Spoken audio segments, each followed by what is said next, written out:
Shalom saudara, kita kembali mengikuti Abam, ini masuk episode 876 ya.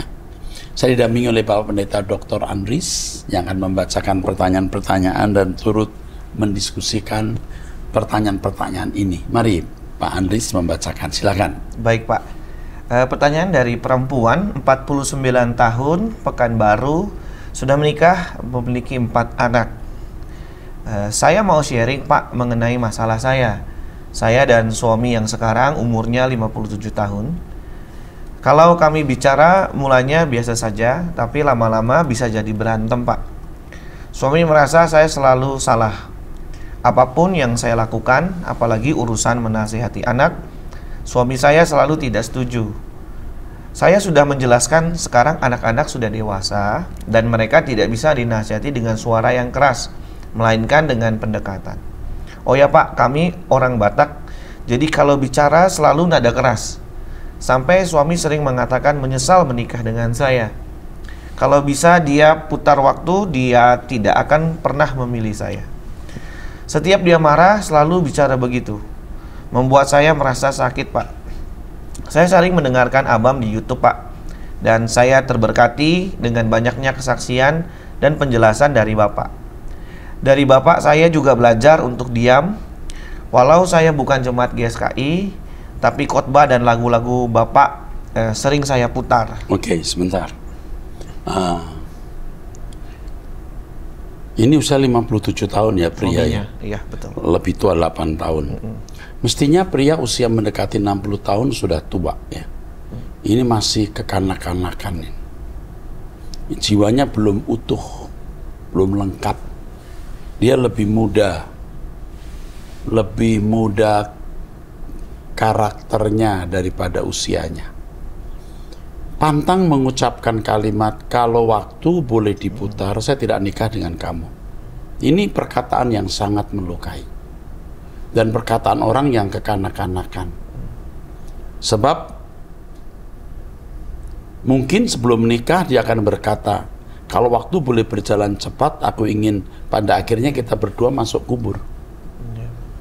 Ini situasional ya perasaan itu. Jadi kalau perasaan orang masih situasional, itu menunjukkan dia belum matang. Belum dewasa, betul. Keributan selalu ada antara suami istri. Tapi jangan sekali-kali berbicara kalau waktu boleh diputar, aku tidak menikah dengan kamu. Itu tidak dewasa, dan biasanya orang seperti ini orang yang tidak bertanggung jawab. Ini tipe ciri orang yang tidak bertanggung jawab. Orang yang bertanggung jawab itu orang yang memikul akibat keputusannya. Dia memilih seseorang jadi istri, ya harus bertanggung jawab. Apapun keadaan istri itu, bahkan keluarga besarnya yang harus ikut dipikul. Lalu perkataan keras tadi, ya, sebelum saya lupa, kepada ibu yang usia belum 50 tahun ini di Pekanbaru ya. Pekanbaru Pak. Udah usah melarang suami berkata keras lagi. Udah biarin aja dia mau ngomong keras gimana. Anak-anak yang didekati. Jangan suaminya dilarang. Biar dia sudah mengkristal dengan karakter seperti itu, percuma. Jadi anak-anak yang harus ditenangkan. Terima kasih kepada Tuhan yang telah mempertemukan ibu itu dengan kita, yang mengajari dia 3D, diam. Keadaan ini tidak akan berlangsung lama, Tuhan pasti akan bertindak, ya. Jadi kamu tenang saja, ya. Tuhan akan pasti membela kamu selama kamu hidup benar, ya, hidup suci, ya, jangan sembarangan, ya. Oke, teruskan. Tepat tanggal 25 Desember kemarin Pak, suami saya marah-marah karena hal sepele. Saya tidak diam lagi Pak. Saya jawab dia, saya bilang, kamu sudah tua, jangan suka ngomong menyesal, sudah terlambat untuk bertindak. Persiapkan aja diri untuk hari kematian. Mengapa ngomong gitu lagi? Dia malah tambah marah dan bilang percuma saya doa pagi atau pergi ibadah. Dia mau mempermalukan saya di gereja katanya. Kebetulan saya ikut kumpulan kaum ibu di gereja Pak. Katanya kalau lihat saya doa pagi, dia bilang tak ada gunanya untuk dia. Stop. Hal ini juga terjadi di banyak kejadian. Suami tidak punya alasan menyalahkan, memblim. Bahkan yang baik pun akan jadi bahan merendahkan. Seperti berdoa itu kan hal yang bagus. Tapi dijadikan bahan untuk menghina, meledek. Ini setan, supaya dia tidak berdoa. Jangan didengar. Dan kalau dia mengancam mau mempermalukan, jangan takut. Tapi jangan bilang, aku nggak takut, jangan bilang diam saja. Karena orang kan tahu kok siapa yang salah, siapa yang benar. Dia mempermalukan dirinya sendiri kalau berani. Oke, teruskan. Saya jawab, Pak, saya berdoa untuk diri saya, membangun hubungan dengan Tuhan, bukan untuk kamu. Saya bilang gitu, Pak. Ini juga mesti nggak boleh begitu. Dia juga berdoa untuk suami. Jadi ibu ini jebol, ketahanannya jebol. Ini kalau seperti ini jebol gitu, nggak boleh ya. Jangan jebol. Kalau tanggul itu ya, tanggul ya, jebol itu banjir. Ya, oke, terus. Dengan saat teduh dan beribadah saya dikuatkan, Pak, untuk menjalani kehidupan berumah tangga yang telah saya jalani 29 tahun. Oh ya, Pak, suami saya masih suka minum-minuman keras dan kadang pakai narkoba. Saya tahu kalau dia pulang subuh, Pak, dia bawa minuman. Ya, ini kalau udah begini, manusia ini bukan manusia belum dewasa, manusia rusak. Nggak lama, dia nggak lama. Yuk tenang aja, Bu, nggak lama. Dia pikir dunia ini nggak ada hakimnya, Tuhan hakimnya. Terus. Terima kasih telah membacakan curhatan saya, Pak. Semoga Pak Erastus selalu sehat dan diberkati pelayanannya. Oh ya, Pak, di Pekanbaru apakah ada GSKI Rehoboth, Pak?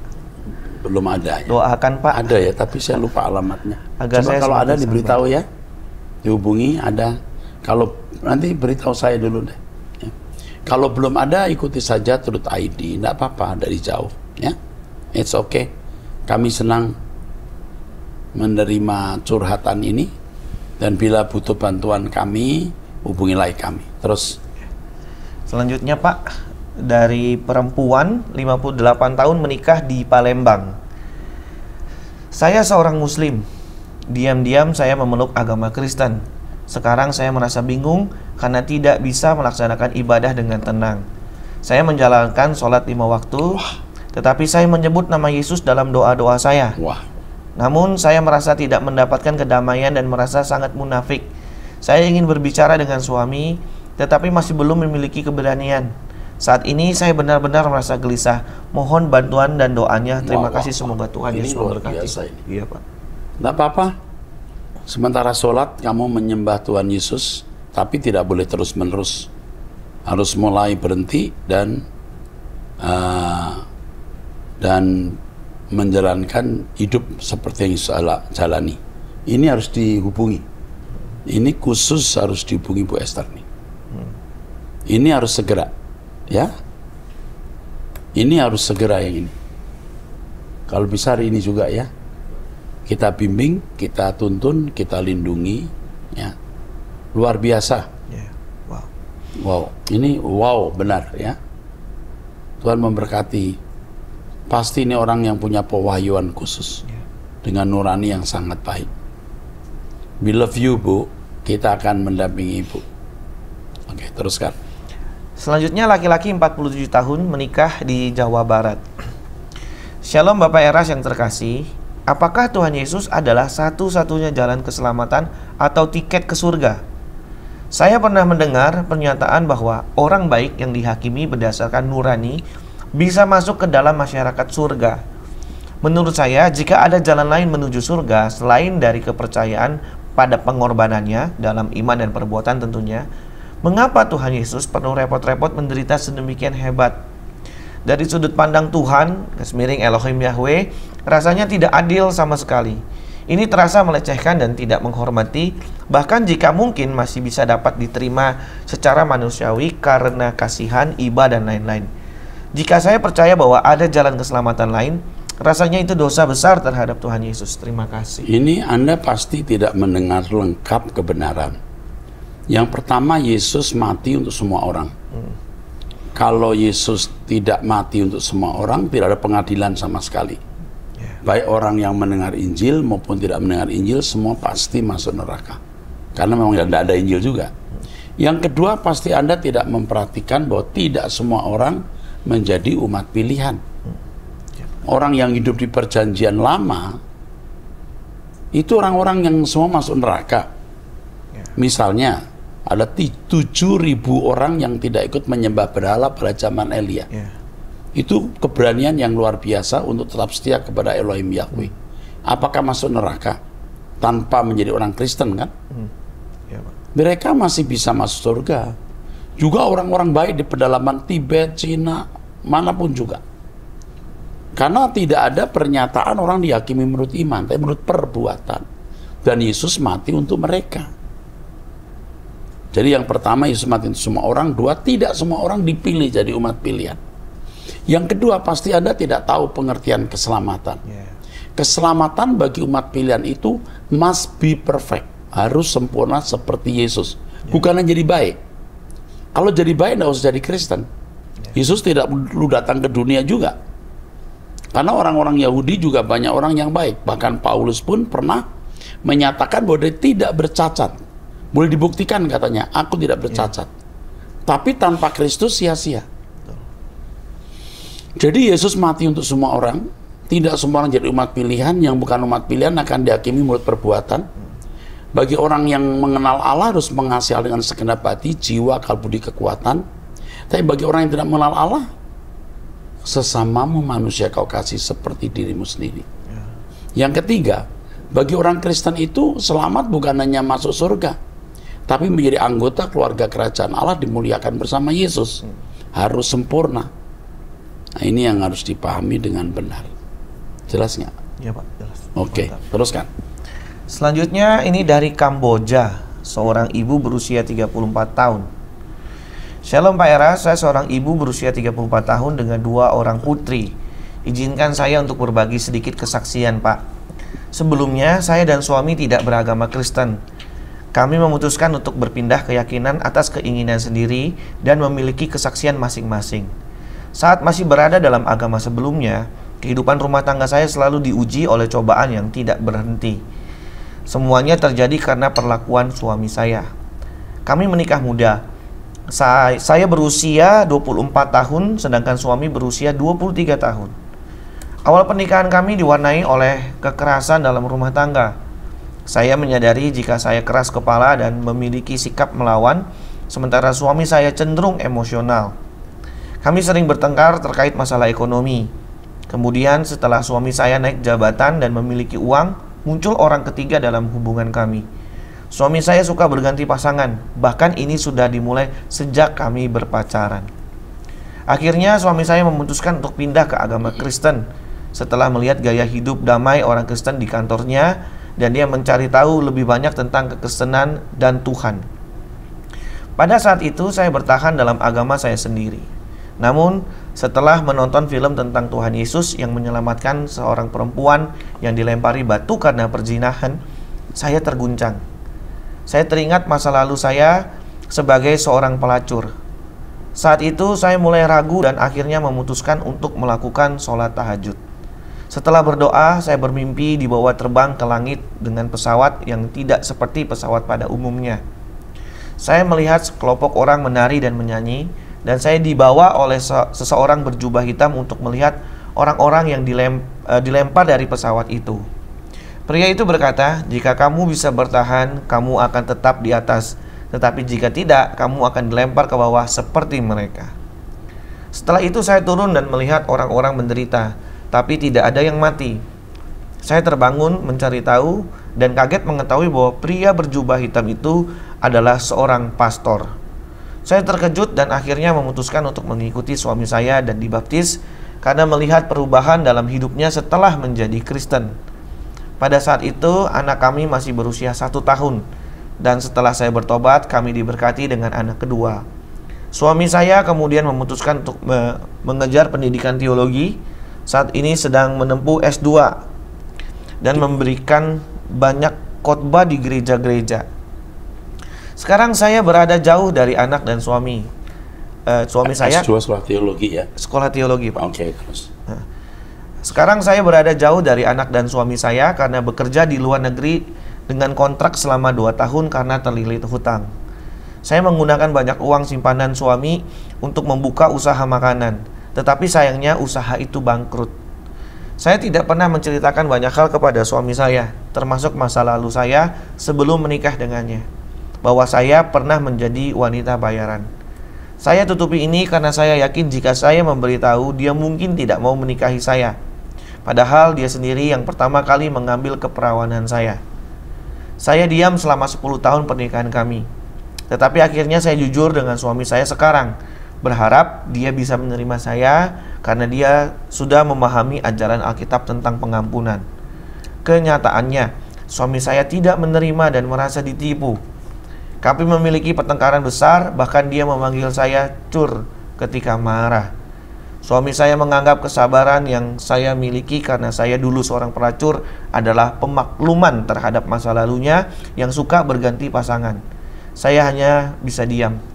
Saya tetap mengikuti ibadah online selama saya berada di negara ini. Saya sudah lama mendengar khotbah Bapak. Saya berdoa semoga Pak Era selalu diberikan kesehatan. Shalom dan Tuhan Yesus memberkati. Yang Bapak. pertama ya, mestinya Anda tidak perlu cerita tentang masa lalu. Ya. Karena Tuhan sudah mengampuni, Tuhan sudah melupakan. Saya menentang keras kalau ada kelompok komunitas yang mengatakan ya keterbukaan awal pemulihan. Karena tidak semua orang bisa menerima. Betul, Pak.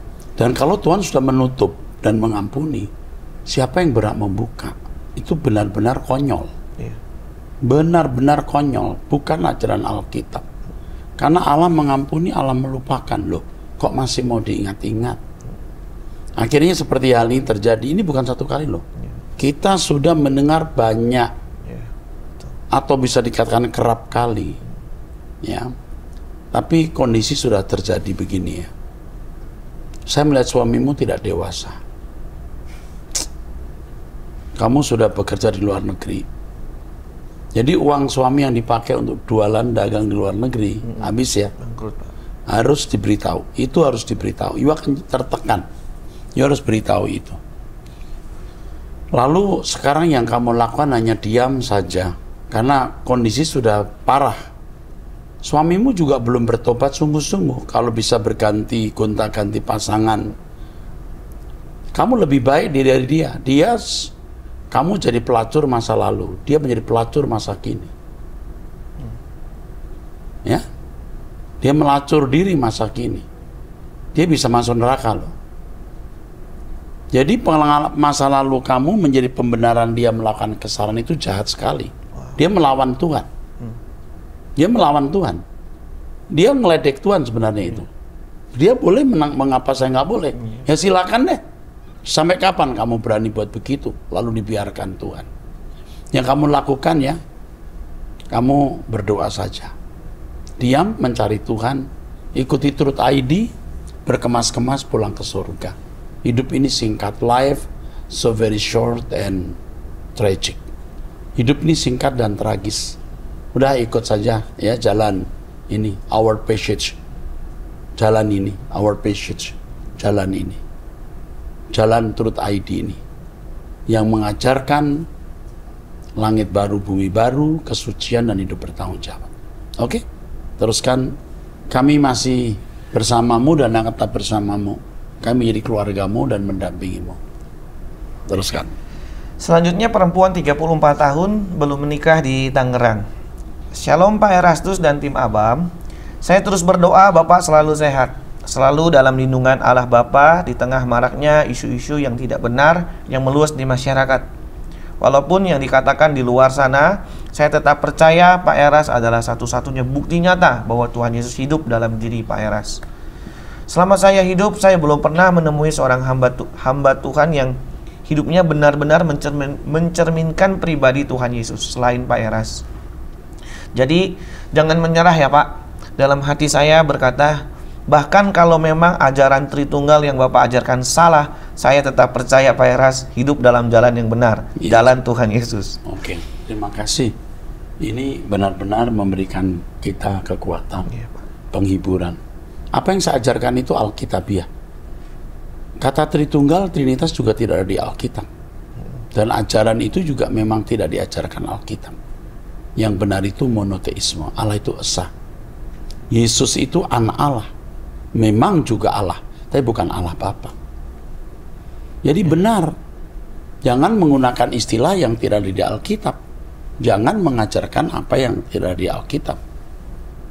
Oke, nah ikuti terus monoteisme.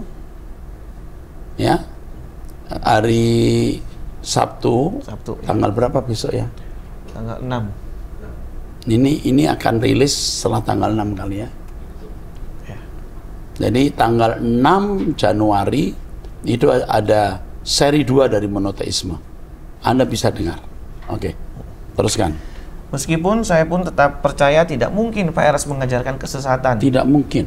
Melihat hidup yang Bapak contohkan buat kami. Tidak mungkin orang seperti Pak Eras Tuhannya salah. Iya, waduh puji Tuhan. Teruskan. Tolong tetap sehat ya Pak, banyak-banyak sayang untuk Pak Eras. Perlu kasih untuk Pak Eras.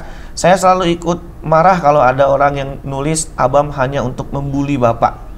Kok bisa orang sejahat itu bilang orang Kristen? Di mana orang Kristen selalu diajarkan untuk hidup dalam kasih. Benar-benar tidak masuk akal saya. Pak Eras, saya ingin bertanya, apakah gereja Igreja Christ Community dengan Gembala Bapak Judikasi Haloho masih masuk Sinode GSKI? Soalnya ajaran Trinitas berbeda dengan ajaran Bapak. Waktu ibadah juga tidak menyanyikan lagu-lagu Pak Eras, hanya ingin memastikan soalnya masih masuk list cabang GSKI di web. Terima kasih. Pendeta Yudikasi Haloho sudah tidak masuk Sinode GSKI. Ya. Sekarang masuk Gereja Betel Indonesia. Iya Pak. Ya. GBI. Dulu kami semua juga GBI.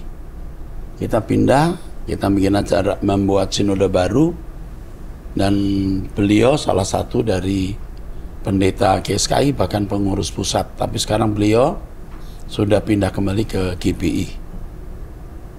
Ya, jadi bukan lagi dalam sinode GSKI.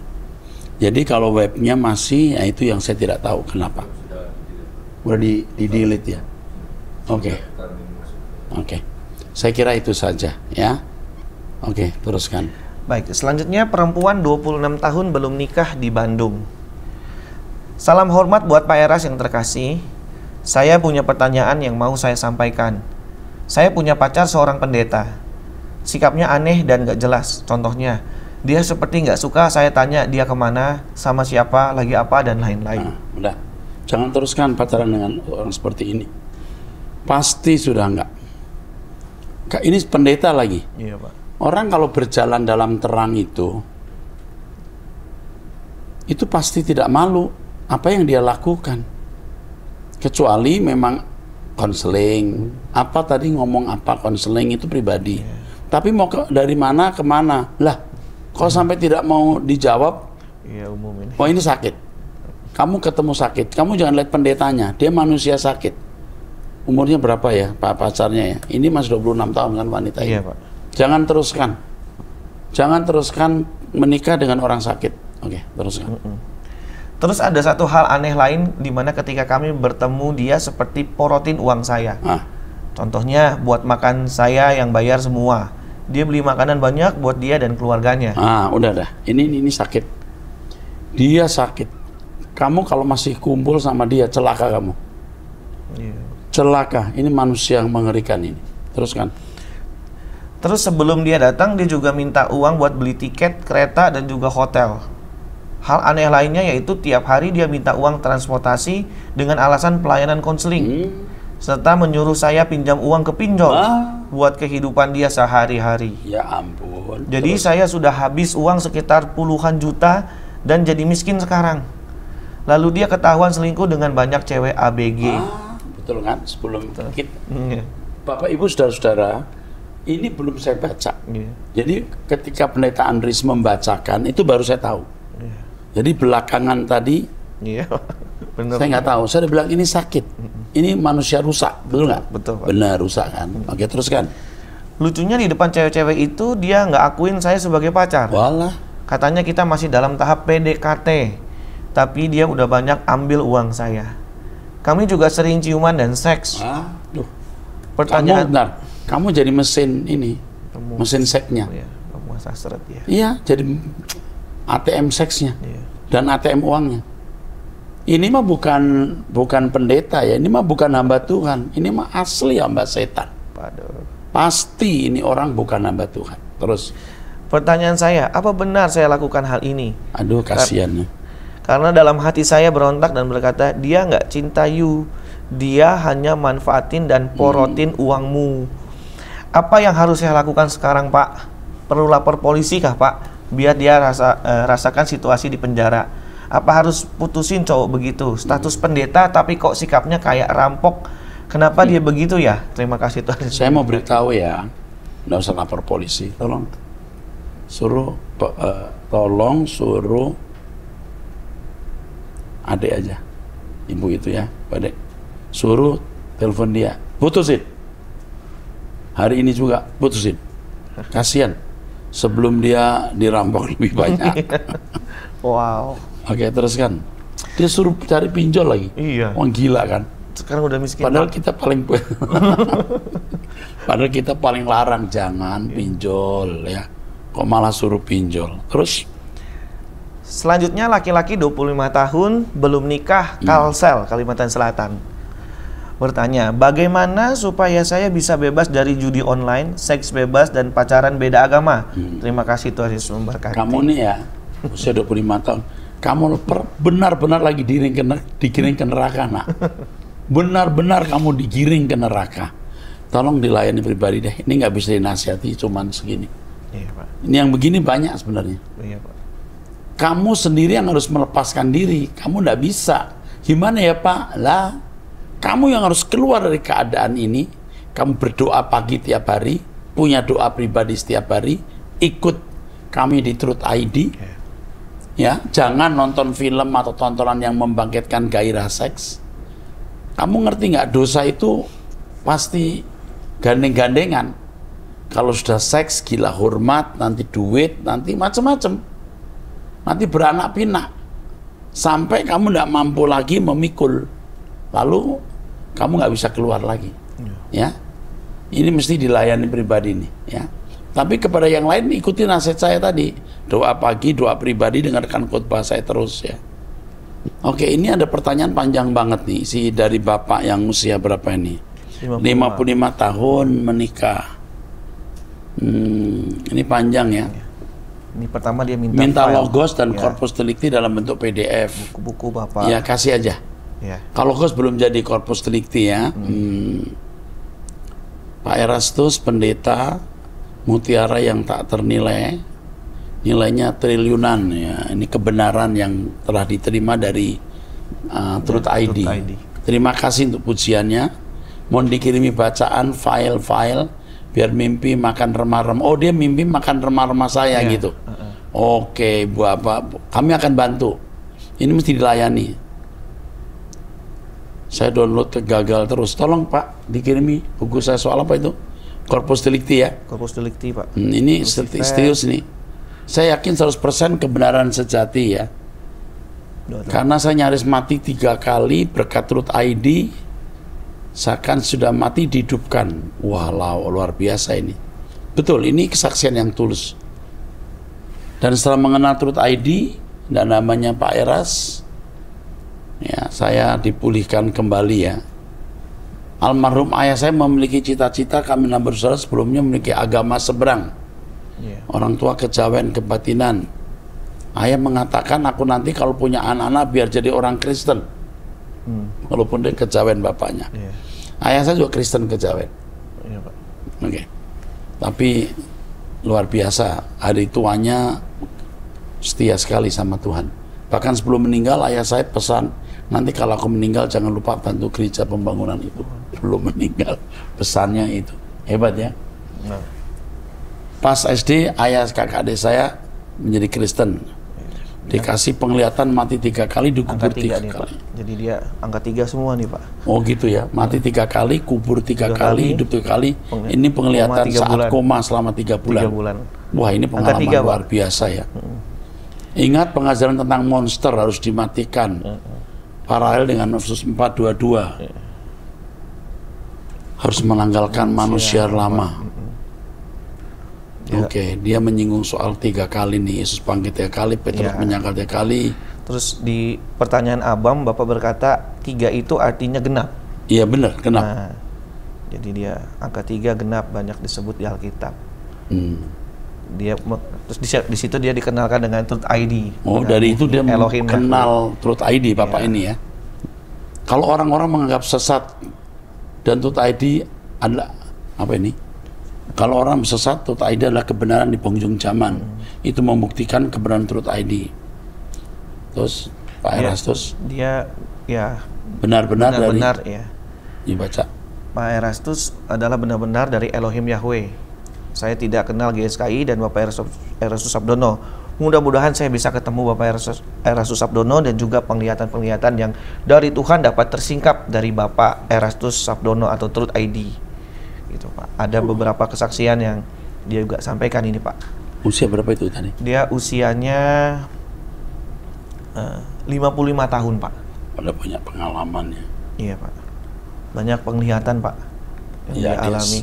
Dia menyinggung akhir zaman akan pada pengecek, dunia makin jahat, harus diselamatkan dari api kekal ya. Saat tipes dan koma selama 3 bulan, baca saya punya. Pada saat itu dia punya pengalaman waktu mati apa? Waktu koma 3 bulan tuh. Iya, Pak. Sebentar. Coba dibaca. Pada saat sakit tipes dan koma selama 3 bulan, saya punya kesadaran penuh dan saya masuk ke terowongan gelap sekali. Terus saya ditangkap dan dibawa ke semacam persidangan dan tubuh saya diambil sebagian seperti dimasak atau sejenisnya. Di persidangan tersebut, mereka mencicipi tubuh saya dan semua merasa kepahitan.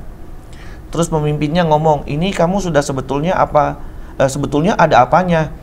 Biasanya nggak seperti ini. Terus pemimpinnya buka buku tebal dan dia ngomong sangat jelas sekali, kamu ada alfa dan omeganya. Penglihatan pada tahun 1993 atau penglihatan apa ya Bapak Erastus Sabdono? Pemahaman saya, setan juga tahu siapa yang punya komitmen sama Tuhan. Makanya setan mencatat siapa saja yang kemudian mencatat dan kemudian mencatatnya dalam buku yang dimiliki si setan. Gitu. Saya belum mendownload Logos, gagal terus saat download. Oke. Di penglihatan saya terowongan gelap. Di depan pintu terowongan itu ada bayangan tokoh pewayangan yang dielulukan, Semar. Oke. Saya melihat di pintu masuk terowongan gelap, begitu sadisnya atau sombongnya tokoh bayangan itu. Saya memiliki latar belakang kejawen dan agama seberang atau nenek moyang. Kebatinan, Pak. Oke, jadi begini. Lihat, ini pengalaman pribadi ya. Dan rasanya dia tidak mengada-ada. Betul. Hanya panjang sekali nih. Mungkin nanti diajak bicara langsung. Yang penting begini, bahwa Bapak ini telah diubahkan lewat Truth ID. Ya, itu aja. Ya, walaupun orang menganggap kita sesat, tetapi ternyata Truth ID mengubahkan orang. Biar orang yang akan menilai. Dan kita harus jaga hati, jangan jadi sombong. Satu pihak, ya kalau orang diubahkan lewat pelayanan kita, aduh Tuhan jaga hati kita. Kalau orang menghina kita, kita juga jangan marah dan dendam. Udah, saya kira sampai di sini waktu kita habis. Sampai bertemu di episode 877. Tuhan memberkati.